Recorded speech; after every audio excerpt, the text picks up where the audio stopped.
And another day, good morning mga friends.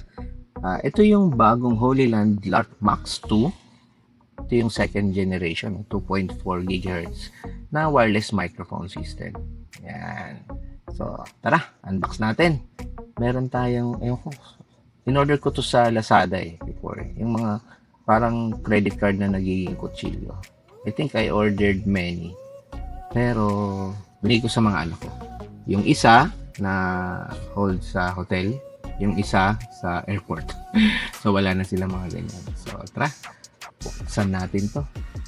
Meron siyang usual, syempre yung shrink wrap. Yan. Teka. Siya nga pala, nandito ako sa MMDA Nature Park sa may Carmona.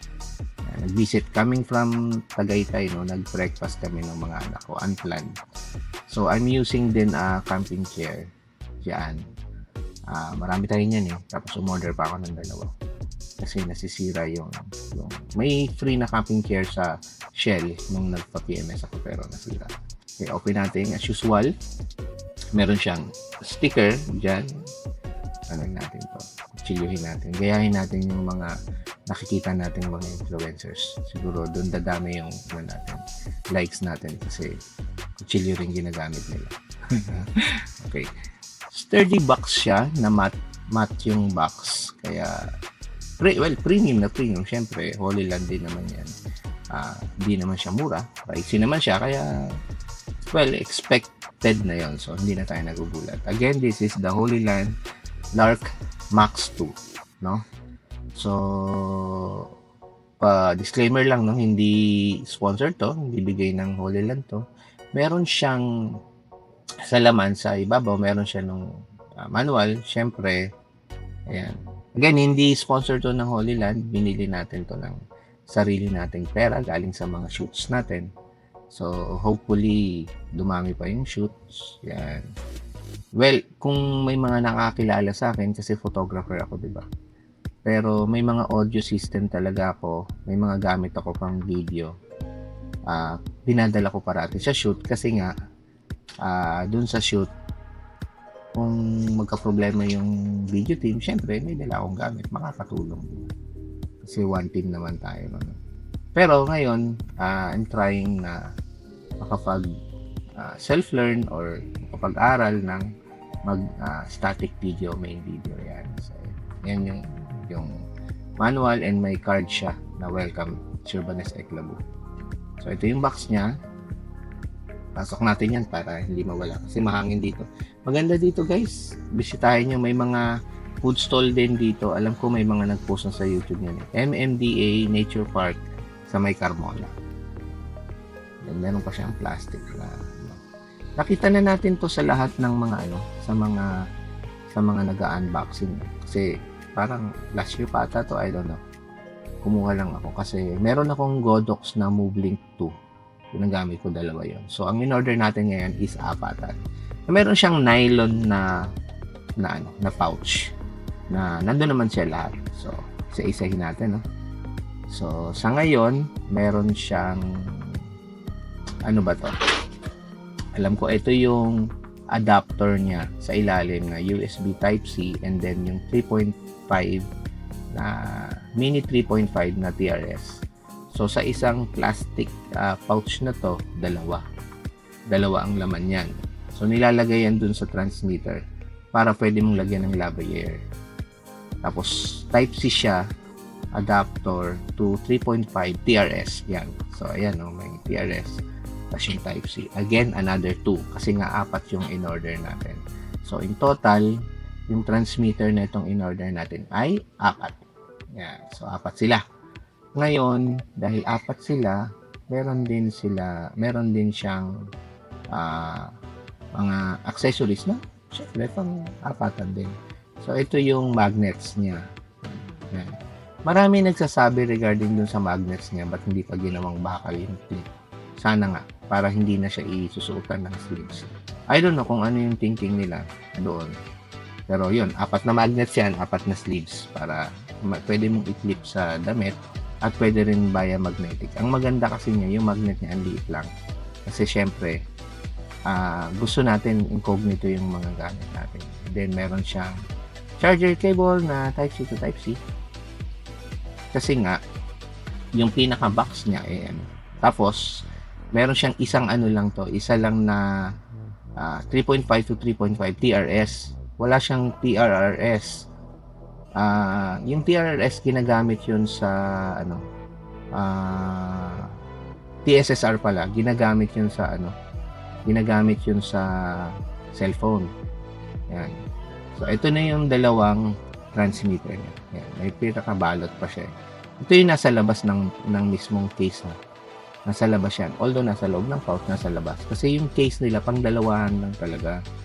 So yun yung nakikita kong nirarant ng ibang nag-unbox. Bakit pa hindi ginawa na yung apat kasya na dun sa isang sa isang case niya, charging case. Well, syempre bagong manufacturing ng case yun, kaya siguro magtataas kung sakasakali. Ito yung charging case niya and carrying case na rin. Pero 2 packs lang talaga yung nandito. So meron siyang tanggalin natin tong parang cover plastic something. So yan, charging case niya matte, solid naman, usual, alam naman natin na yan. Halos lahat naman maganda naman yung nila. Tapos meron siyang USB Type-C ulit na charging port sa likod. Kikita niya, 'di ba? So yung dalawa mo, pag umorder ka ng 4, yung dalawa nasa labas. Pero 4 na transmitter 'yan. Again, yung transmitter niya nagre-record yan ng 32-bit float internal. May internal memory siya. Yung internal memory niya is I think it's 8 gigabytes yung internal memory nung kada isang transmitter yan, 4 yan. So, pwede siyang mag-record at 128 decibels, max sound yung pressure level. 128 sobrang lakas na yun. I think parang aeroplano na yan. 48 kHz, 32-bit float yan. Ngayon, ang gusto ko lang linawin, ito, nilabas ko nga pala yung receiver. Yan yung receiver para sa cam. Tapos, ito yung receiver para sa cellphone na Type-C. Kaya wala na siya nung 3.5 na TRS to TSSR.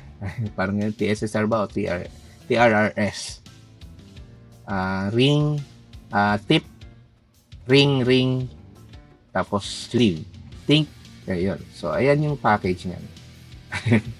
Nakalimutan. Kaya, meron siyang receiver na pang cellphone na. So, hindi mo na kailangan nung 3.5 na wire. Pero, yung receiver na yun, meron pa siyang 3.5 din slot sa likod. So, ito naman yung kanyang mga dead cut or sinasabi nilang noise windbreaker yan. Mga buhok-buhok na nilalagay. Unang-una, nakahiwalay din siya dun sa case. Nirarant nung iba na dapat daw sana nasa isang case na lang lahat, ng hard case ng charging case. Pati yung mga mufflers, pati yung The problem, ang solusyon ni Lark doon, kasi nga syempre upgrade to coming from yung Max 1, yung original version, di ba? Kaya nga siya may pouch kasi nandun pa rin sila sa isang lagayan. Pero sana yung yung transmitter na dalawa pasok din doon sa hard case niya. Pasok din doon sa sa hard case niya para at least charging case isang saksakan lang nagsa-charge mo lahat. Pero well, for the price, kasi isipin mo magma-manufacture pa sila ng mas malaki, di ba? Yung charging case. So may R&D pa yon, another one. Although maganda kasi kung malalagyan nilang internal battery, di ba, para self-charging din siya, mapapalaki, mas maganda. Wala namang problema sa amin.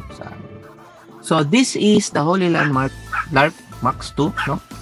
Second generation 2.4 GHz wireless microphone. Again, 32-bit float yan.